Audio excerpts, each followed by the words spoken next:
Hey everybody, here's part 2 of the tutorial on the max objects that we looked at in more detail in the last class. In the previous tutorial we covered pretty much everything here in the left column. What we didn't have a chance to look at was the iTable, which we'll look at in more detail today, as well as the kslider object that I touched on briefly in class, and a little bit more detail on this cycle tilde object that so far we've only used to generate a test tone, but can actually be used for a lot more.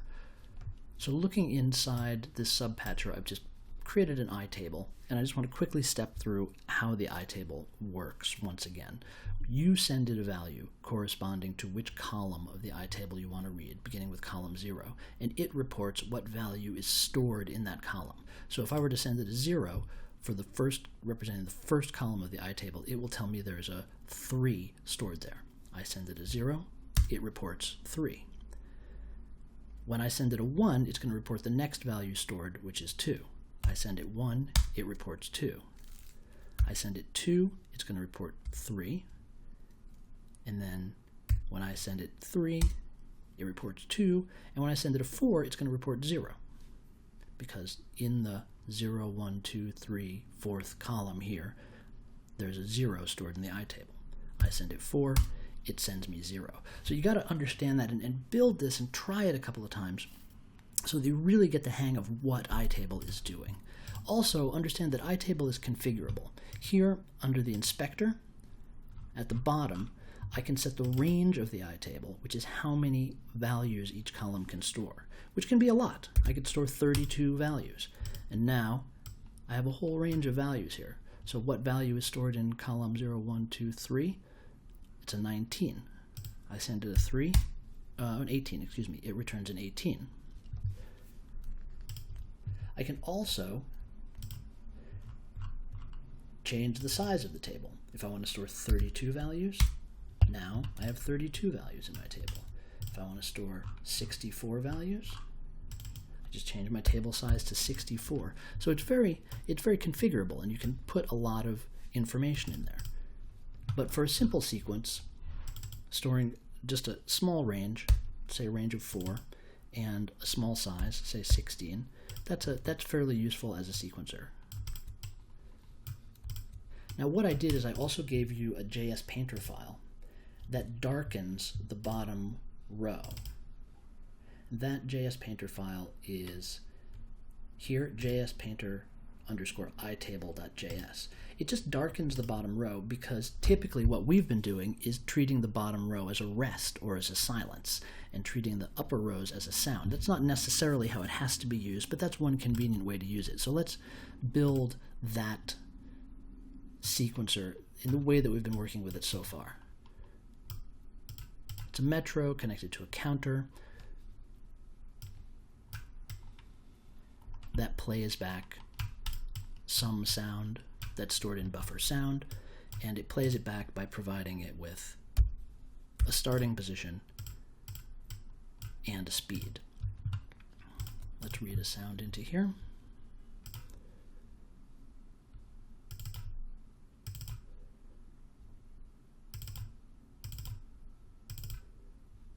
We'll just do a closed hi-hat sound. There's a closed hi-hat sound stored in sound 1, good. And we'll say that we only want, for now, a value of 1 to play that sound back at normal speed. Well, we already have speed of normal set, so I can just create a select 1. And now anytime a 1 is output from the iTable, we should hear our hi-hat. So if I play it here, I'm going to get silence because every step in the sequence is silent. But I can put in some values of 1, and wherever I put in a value of 1,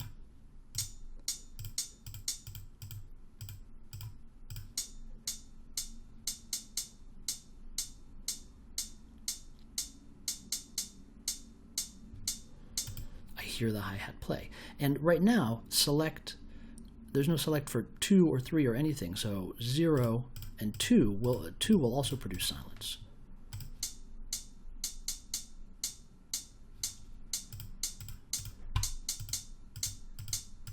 But it's easier to see the silence as a bottom row, and even easier to see it when we load the JS Painter file that darkens that bottom row. So let's take a look at adding another value here. And for most of you, I hope this is review.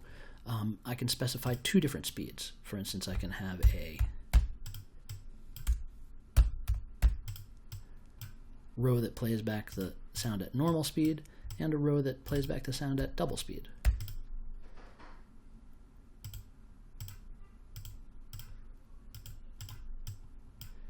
And notice I need to connect to both the speed and the starting position because, as you know, Groove requires both a speed and a starting position in order to play.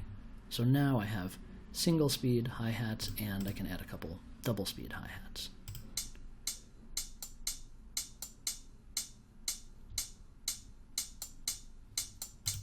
And I can add something else if I want. For instance, 3/4 speed hi-hats. And I'll put those in the bottom row just so it makes sense. So the higher up we go, the higher the speed is.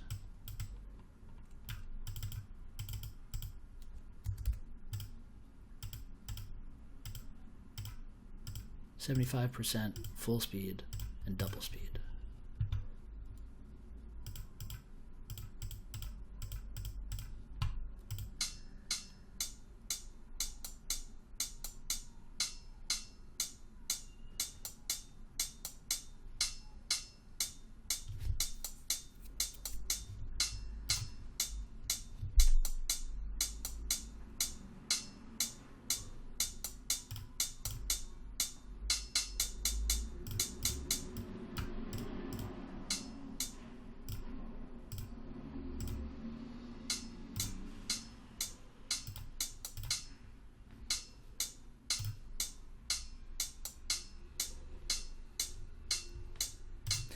And that's great. That's a totally valid use of the table. We could also have these play completely different sounds.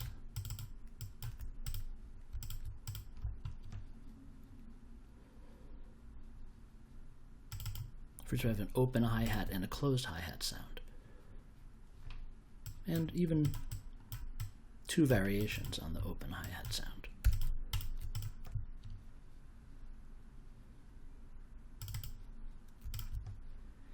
And so here, instead of changing the speed, I'll actually play different groove objects. I'll send them all the speed of 1.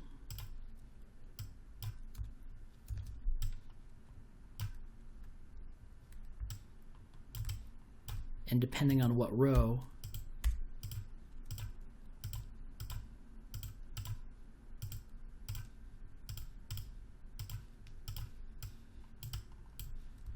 the iTable is outputting, it'll play a wholly different sound. So here's silence.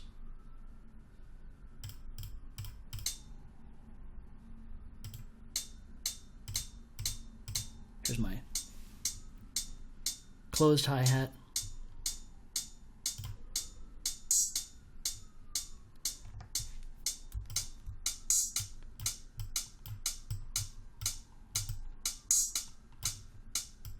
And if I hook up meters to these, I can actually see which one of these is playing.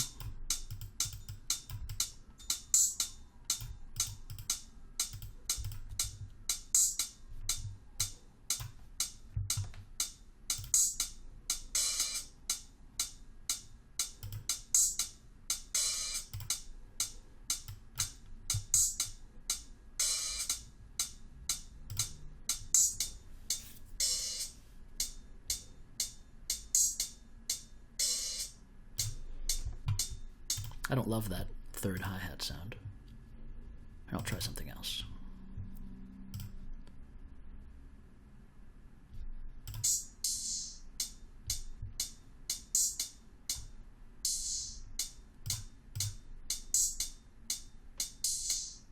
Oh, I like that.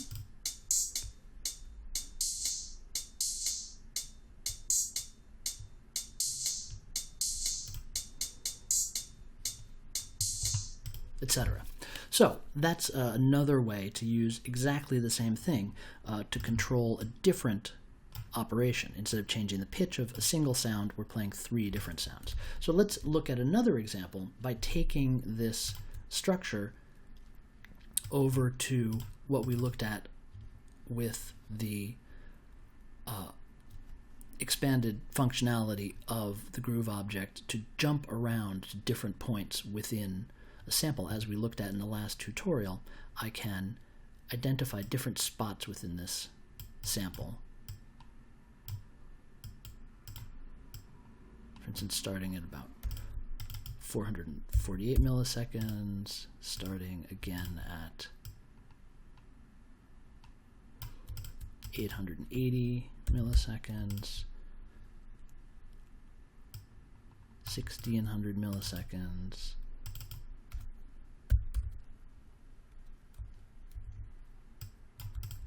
and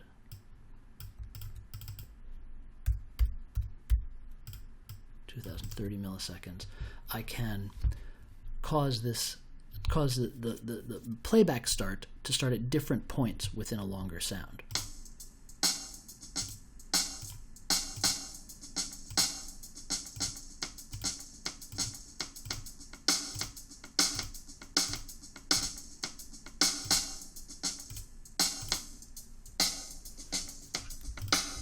And if we want to make that a little bit easier to hear, we can also combine that with an envelope using, or excuse me, an amplitude envelope using the function object,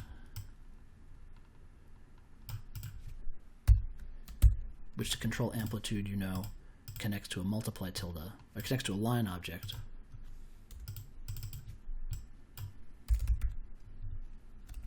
Line tilde, that then connects to a multiply tilde object to control the volume of the sound.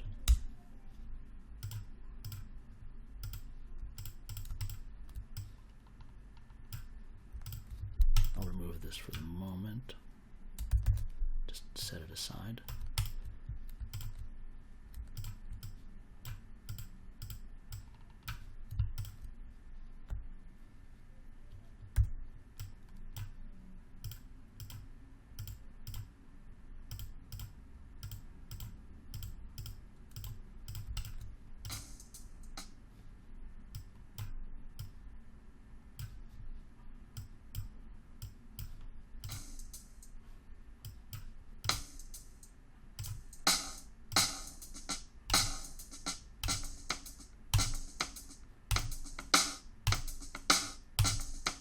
So I'm breaking up the sample, as we looked at in the previous tutorial. But how do I connect this with a sequencer? Well, it's relatively easy to do. I actually take exactly the same structure that we just looked at, metro to counter to the iTable to the select, and I'll paste it in here.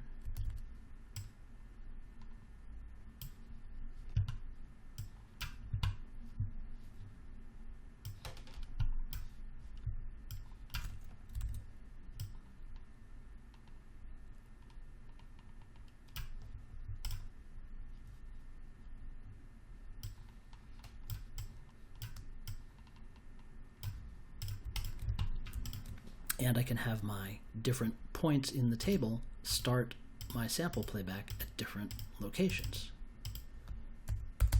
And now, since I have more values, I'm going to go into the inspector and increase the table range to 6.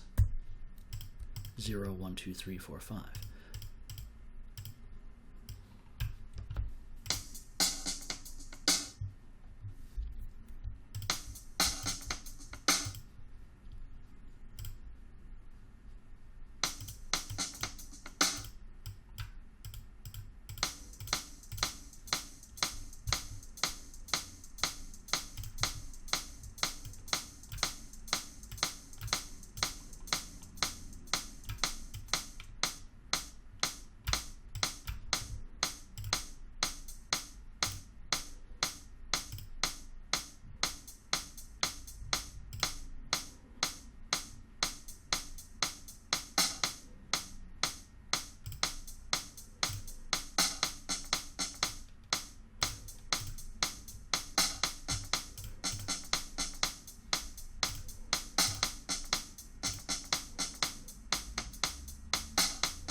So I'm taking this single drum loop that's stored in my buffer, and I'm selecting different starting points to hear the sound beginning at different points, either beginning at the beginning at 448 milliseconds, at 880 milliseconds, 1600 milliseconds, or 2030 milliseconds.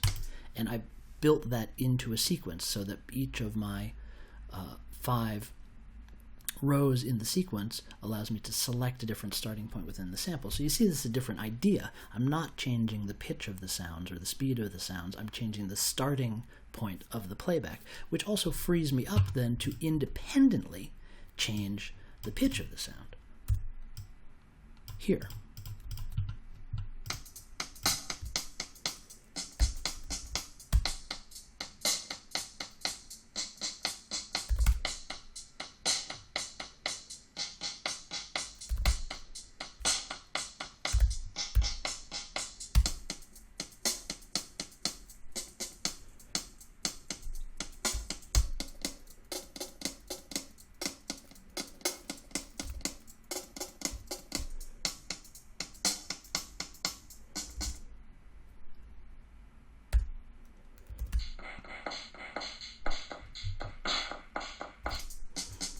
Get a real range of sound possibilities, because by changing the playback speed, I'm not changing the tempo anymore, because my tempo is controlled by the metro and by the sequence. It's just that each individual portion of the sound, when it begins playing, is playing beginning at a different speed. So now what I want to do is switch gears and take a look at a totally different use of the iTable. But first we're going to do a little bit of background on this kslider object, the MTOF object, and the cycle object. So let's take these and put them into a subpatcher, and we'll call this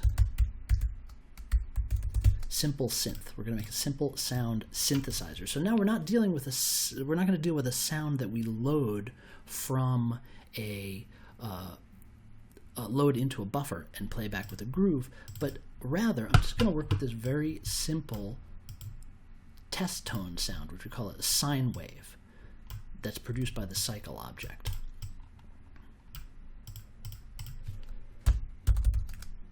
You definitely want to use a gain tilde here, because cycle actually outputs a pretty loud sound by default.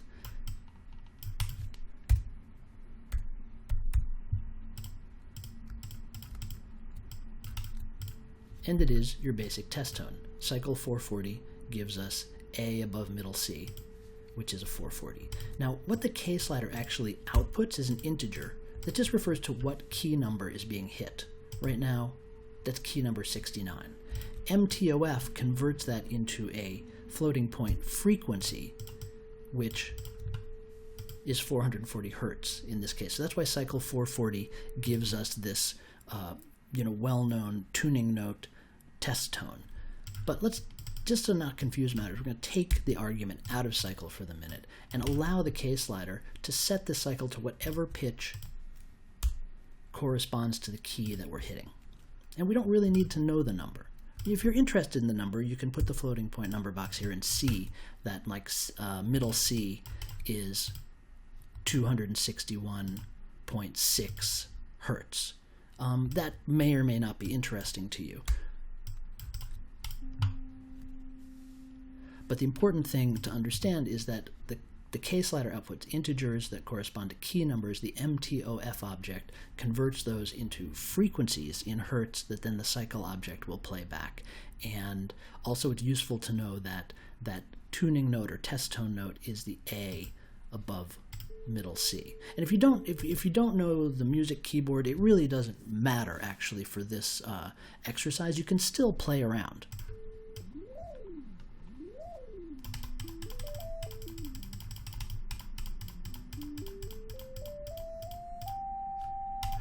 Right? It's not so much about having a musical knowledge or a technical skill. This is a slider that's giving us integer values. In fact, we could just hook up an integer number box if you find the keyboard slider to be uncomfortable or unfamiliar, and just put different values in here.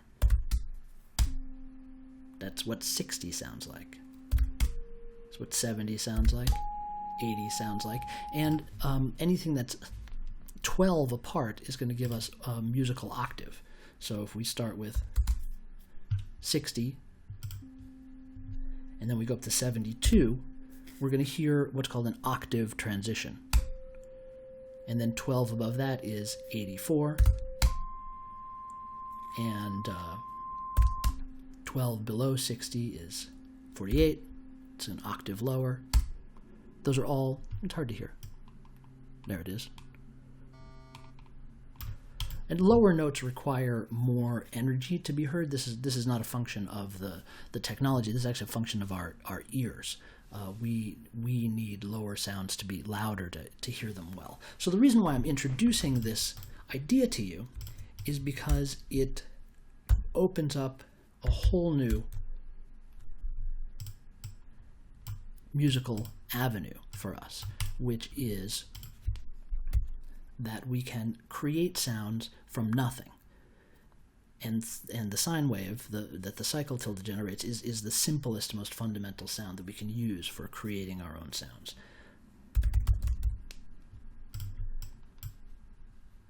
If we take a function to a line tilde, to a multiply tilde, to give ourselves an amplitude envelope, we have a nice, simple musical synthesizer.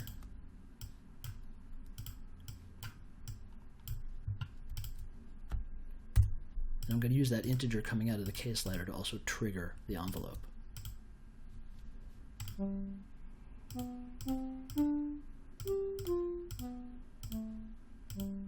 And of course, domain is important here again, so we'll use our set domain, and we'll use that $1 trick so that we can change the domain. How long is this envelope? By default, I think it's 1 second.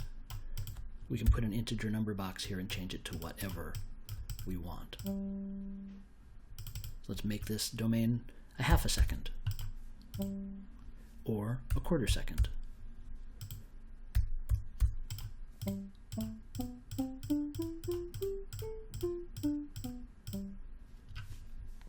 And of course, different envelopes are going to give us different sonic effects.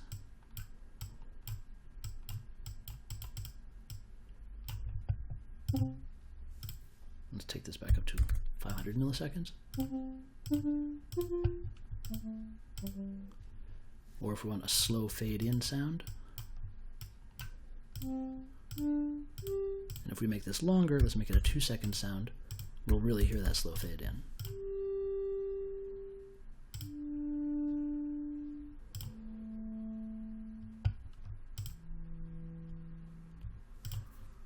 Shorten it back down to 500 milliseconds and make it a more piano-like envelope.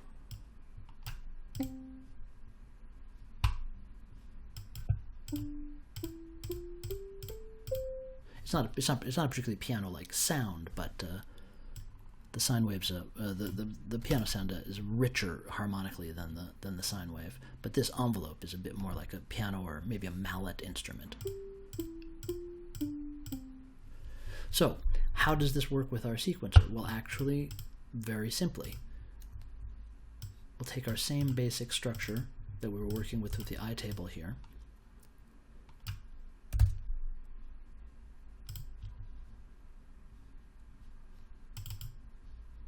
And we'll use it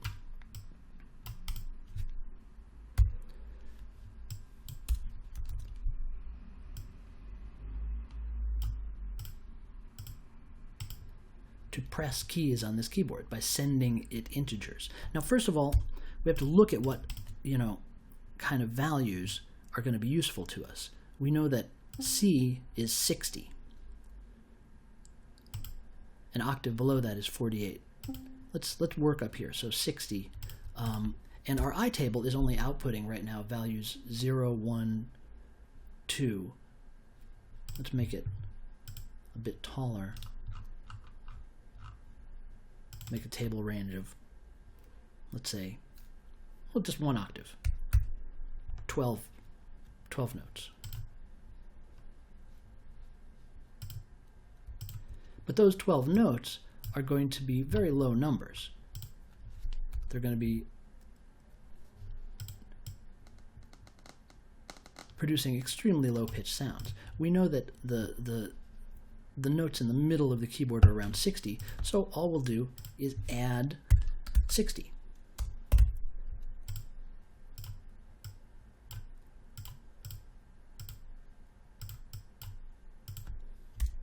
And now our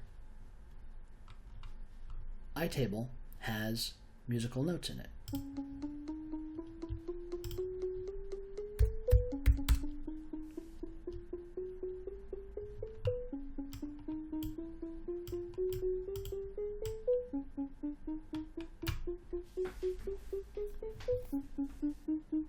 Now, of course, there's two things missing from this. Right now, we have no way to create a rest, and also this is not a very good way to enter notes because we can't tell whether we're dealing with black keys or white keys. For some of you, who don't have a background in music, the black key, white key thing probably doesn't have a lot of meaning, but basically, as a general starting place or as a rule, we only want to deal with the white keys.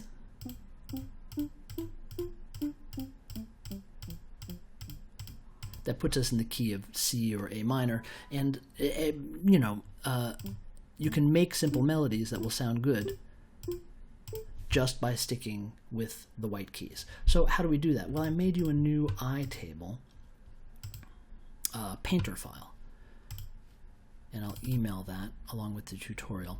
It's called JS Painter iTable KBD, and this just shows you whether you're on a black key or white key when you enter value into the iTable.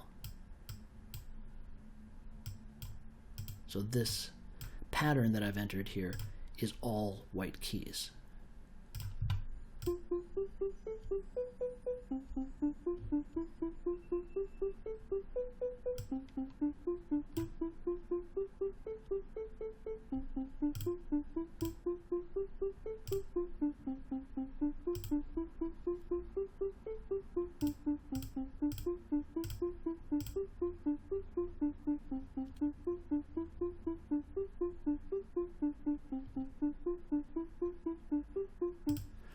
And if I wanted to go a little further with this, I could expand the range of my kslider.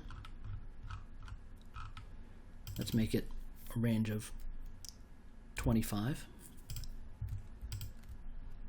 And I can treat one of these values as silence.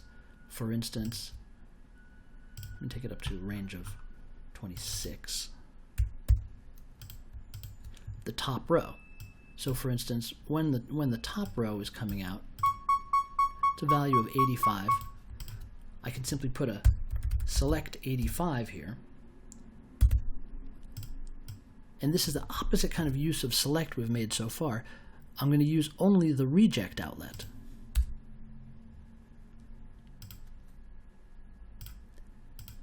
And play everything that's not an 85. So right now it'll play nothing, because as you can see, it's sending all 85s.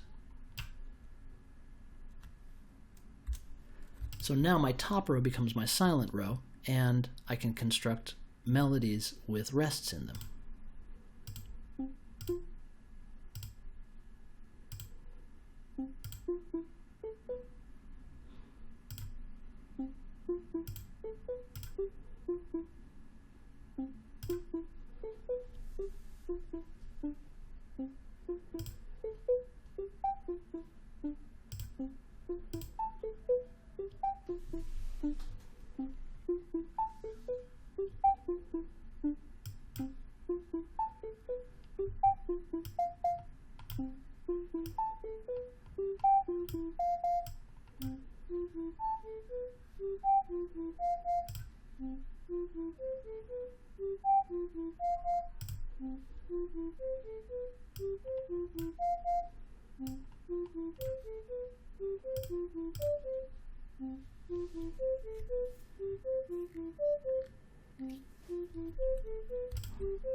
And if this is hard to see, of course, everything in Max is easily resizable. I can take this iTable and just make it bigger so it's easier to navigate. So this is important, this use of the select, right? The opposite kind of use that we've made before. Instead of selecting note number 85 and integer 85 and doing something with it, we're selecting it out and not doing anything with it. When it's an 85, nothing happens. And only if it's not an 85 do we make active use of it. That's how we create a silent space.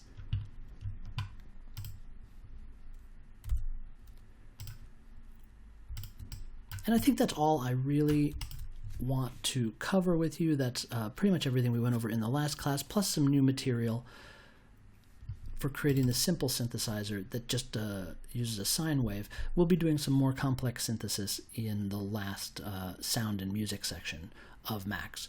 So please review this really carefully. Email me if you have any questions at all. I'm very happy to respond to your emails. And if you do send me a patch, please do so by selecting all, Command A, and copy compressed, and then paste that into the body of the email. And then I can copy it out of your email and paste it back into Max, and I'll see exactly what you're working on. I can put comments in there and send it back to you. So I hope this has been useful for you, and I look forward to hearing your questions and seeing you in class next week. Thanks very much.